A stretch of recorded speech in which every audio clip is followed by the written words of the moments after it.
So I want to show you something that perhaps is the coolest thing I've learned gardening, and I'm going to call this the Avondale method. So it's a method of planting trees from, the story goes, from Avondale, Australia. They were trying to start a school where kids could become, debt-free when they got out of school and even make some money, and the school could thrive. And so they tried some different methods, but this method was one that was like, hey, this method will work. And I can just tell you the evidence or the fruit of this. We'll show you some of our trees around the garden here in a minute. But this will grow fruit trees, and really any trees, but mostly fruit trees because it really matters, a lot faster, a lot healthier than any other method. The simple method would be, hey, we're gonna dig a hole, we're gonna put a tree in it, and we're gonna maybe put a little fertilizer around it, water it, and see what happens. And so this tree right here, it's probably 3/4 inch in diameter.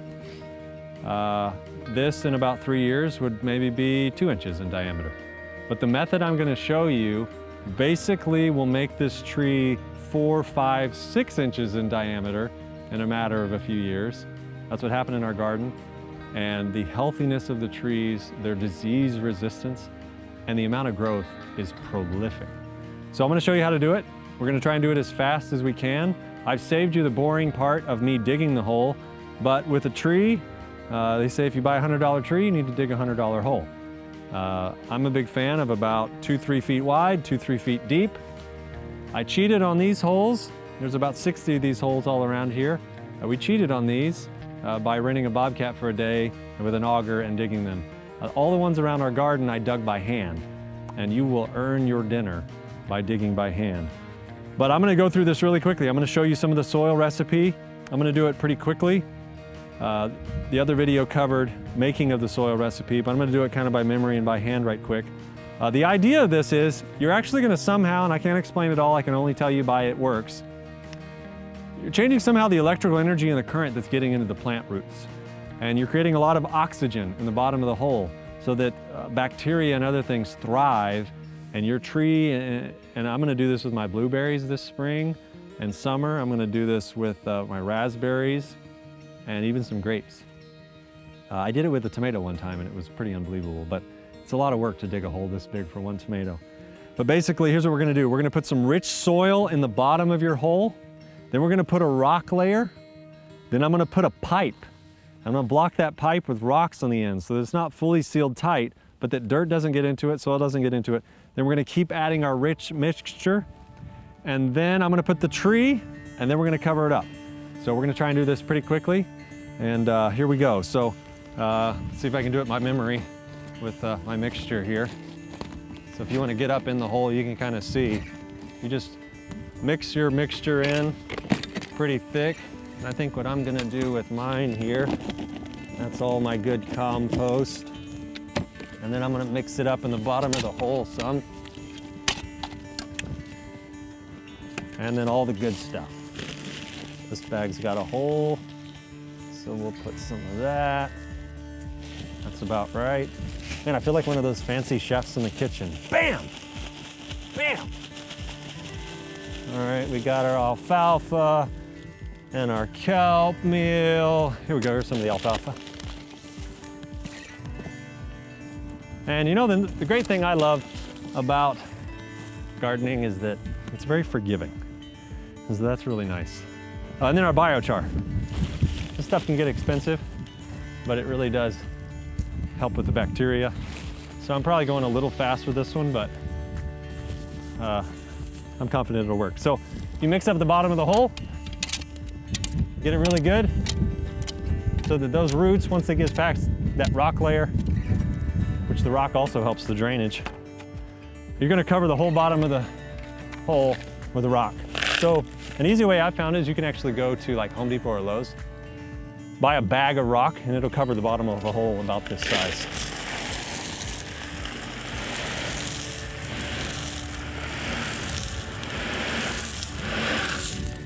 So you can probably look down in the hole there and see, there's our rock layer.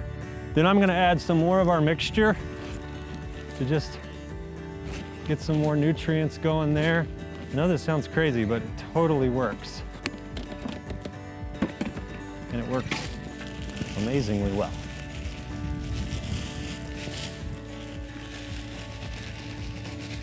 some molasses and some more biochar. And then some of this. And then now we do this part. So we're gonna put a pipe down here in the bottom of the hole. Then I'm gonna go get some big rocks. So 1 second, I'll grab those rocks. Okay, so basically I've got some rocks here and I'm just gonna cover this pipe. You can kind of see in here. So, like that. So the dirt, when I put this soil back in here now, I'm gonna start to mix some of the soil even of the hole. It's not gonna get in that pipe and that's gonna trap the oxygen into the bottom of the hole so that we can get some thriving plant growth. So I go a little slow as I get going so I don't mess up those rocks. And you can see, this literally you can do this in about 10 minutes. So I try and get the pipe buried pretty good.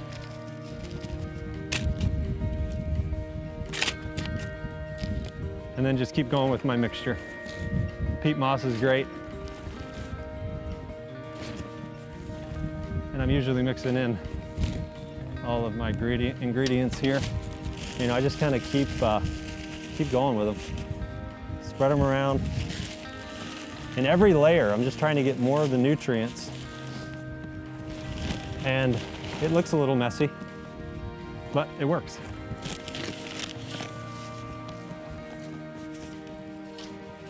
I think I overdid my compost there in the first few steps. But now I'll just start to really bring it in. And the more layers you do, the better. You can see this is some Georgia red clay. So if you got some rich soil, you're doing good. And you want to know that this is going to settle. So just like Annette has talked about getting your plants a little room to settle, I'm trying to get this not too far from the surface while still mixing in some of my ingredients. And you'll see the recipe you can download to make it pure and exact. Usually I've got this all mixed up for this hole. Okay, so now I'm gonna grab your tree. And you can see this one's got a nice root ball. Very confined root ball. It's been sitting here waiting for this moment. And if you saw the ground level, it's kind of above the ground. But as soon as it settles, it will sink below.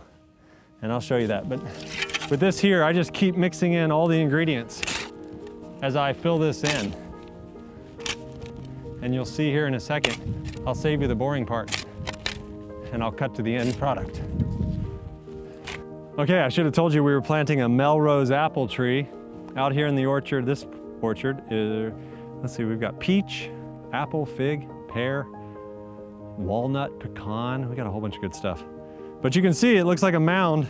Ideally, you want an area around it like this so that the water will catch around it and not sit too deep in a puddle. But in reality, this here will probably sink 6 to 8 inches once we water it. And you want to water trees like this all the time.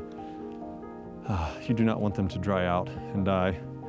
But yeah, so that's it. And it's a method that I've tried many times over the last number of years, and it works. I know a lot of people that have tried it, and I hope to hear your success story of trying this too.